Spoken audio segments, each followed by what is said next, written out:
একদিন আমার form master মাকফুর sir আমাকে এবং আমার আরও ৩ জন বন্ধুকে ডাকেন। তো তিনি ডেকে আমাদেরকে একটি খবরের পত্রিকা দেখান, খবরের কাগজ দেখান।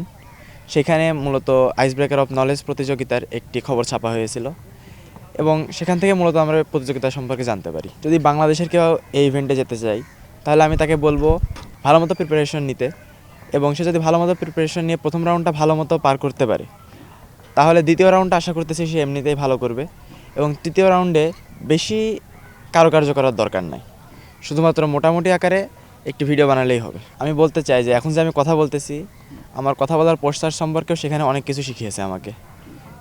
আগে যেভাবে কথা বলতাম তার থেকে অনেকটাই পরিবর্তন এসেছে। এছাড়াও বিভিন্ন বিষয় সম্পর্কে, যে পারমাণবিক আমরা জানতাম যে নিউক্লিয়ার এনার্জি আসলে অত্যন্ত বিপজ্জনক একটি এনার্জি, যেটা দিয়ে আসলে কাজ করা অনেক ঝুঁকিপূর্ণ বা রিস্কি যেটা আমরা বলি, এটি আসলে যে সঠিক নয় সে বিষয় সম্পর্কে অনেক যুক্তি জানতে পেরেছি। সেখানে যাওয়ার পর থেকেই তারা যেভাবে আমাদেরকে আপ্যায়ন করেছে, যেভাবে আমাদের বিভিন্ন কাজে সাহায্য সহযোগিতা করেছে, তা আসলেই তারা আমাদের জন্য অত্যন্ত হেল্পফুল মনোভাব দেখিয়েছে।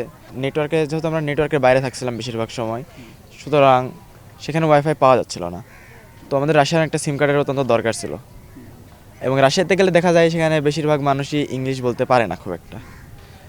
তো সেখানে তারা আমাদেরকে নিজেরাই নিয়ে গিয়েছিল, তারা নিজেরাই সেখানে গিয়ে আমাদেরকে সিম কার্ড কিনে আমাদেরকে দিয়ে দিয়েছিল। তাদের থাকার ব্যবস্থা অত্যন্ত উন্নত ছিল আমি বলবো। সেখানে যাওয়ার পর খাবার নিয়েও খুব একটা আমাদের চিন্তা করতে হয়নি। সেখানে মানছি বাংলাদেশের থেকে তাদের খাবারের স্টাইলটা একটু ভিন্ন, তারা মশলা কম খায়, তো কিন্তু সেটা নিয়ে কোনো সমস্যা হয়নি আসলে। ওখানে আমাদেরকে মেনলি 4টা গ্রুপে ভাগ করা হয়েছিল। তো আমরা যত বিদেশি মানুষ ছিলাম তাদের সবাইকে 2 নাম্বার গ্রুপে রাখা হয়েছিল।